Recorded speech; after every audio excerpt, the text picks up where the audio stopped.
Sampling method किसी अनुसंधान में वह क्रियाविधि है जिसके अंतर्गत हम जब सैंपल लेते हैं तो किसी भी तरह की विधि का प्रयोग करते हैं।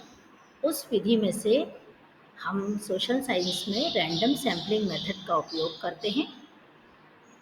सैंपलिंग है क्या? सैंपलिंग जो है वो किसी भी जब हम रिसर्च करते हैं तो उस आबादी में से जब हम कोई एक रिप्रेजेंटेटिव ग्रुप का चयन करते हैं तो उसे सैंपलिंग कहा जाता है।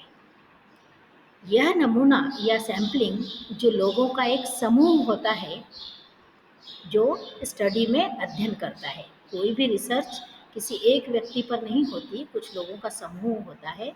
उसमें से कुछ लोगों को चुना जाता है। जैसे माना किसी महाविद्यालय में जैसे 500 या 5000 छात्र हैं तो सभी हमारे रिसर्च में सम्मिलित नहीं होंगे, हमें 10-20 रैंडमली सेलेक्ट करने पड़ेंगे। उस विधि को जो रिसर्च में रिप्रेजेंट करेगी उसे सैंपलिंग मेथड कहा जाता है और सैंपलिंग में भाग लेने वाले प्रत्येक व्यक्ति को सैंपलिंग का प्रतिभागी कहा जाता है। अब सिंपलाइजेशन क्या होता है? सिंपलाइजेशन या साधारणीकरण से उस सीमा तक हम जाते हैं जिसमें शोध के निष्कर्ष मतलब रिजल्ट तक वह सैंपल वर्क करता है। जब तक कि हमारे अनुसंधान का रिजल्ट नहीं आ जाता तब तक वह सैंपलिंग मेथड कार्य करता है। हम अपनी रुचि के अनुसार भी सैंपलिंग कर सकते हैं, क्योंकि यदि हमारा रिसर्च रुचिकर नहीं होगा तो हम 2-2.5 साल वर्क नहीं कर सकते हैं और उन प्रतिभागियों का एक नमूना होगा जो उस जनसंख्या का प्रतिनिधित्व करेगा।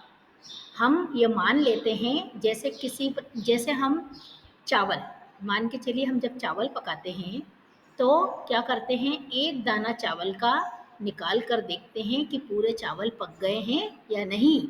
उसी प्रकार वह चावल का एक दाना उस बर्तन में उपस्थित सभी चावलों का प्रतिनिधित्व करता है कि चावल पके हैं या नहीं। उसी प्रकार सैंपलिंग भी होती है कि हम उस प्रतिनिधि ग्रुप में से कुछ लोगों या किसी एक का हम 1-2 का चयन करते हैं और उसे सैंपलिंग के लिए यूज़ करते हैं। अब स्टैटिक्स में, चूँकि पता है रिसर्च में स्टैटिक्स का उपयोग होता है। सैंपलिंग विधि जो होती है वो टेक्निकल जानकारी एकत्र करके डेटा का विश्लेषण करके जनसंख्या का अध्ययन करने की प्रक्रिया है। मतलब सैंपलिंग मेथड क्या है? टेक्निकल जानकारी एकत्रित करना, डेटा का विश्लेषण करना और उसके बाद जनसंख्या का अध्ययन करने की एक प्रक्रिया है, एक स्टेप है, जिसमें हम क्यों सैंपलिंग लेते हैं? क्योंकि हमें उसे डेटा का विश्लेषण करना है, उसे टेक्निकली उससे जानकारी एकत्रित करनी है, उसके बाद उसको रिसर्च में कंक्लूजन तक या निष्कर्ष तक पहुंच सकते हैं। यह डेटा का आधार होता है जहाँ पर नमूना बहुत बड़ा होता है, तो सैंपलिंग जो है वो उस डेटा का आधार कहलाता है। अब कई तरह की सैंपलिंग मेथड्स का उपयोग करते हैं टेक्निकली। कोई किसी सैंपलिंग मेथड का उपयोग करता है, कहीं पर किसी और सैंपलिंग मेथड का उपयोग किया जाता है। उसे हम 2 समूहों में साधारणतः बांट देते हैं। नमूना लेने के लिए सभी तरीकों में से विशेष रूप से समूह तक पहुंचने के लिए कठिन या फिर दृष्टिकोण को लक्षित करना, हम किस तरह से डेटा लेते हैं, यही डिसाइड करता है हमारी सैंपलिंग मेथड को।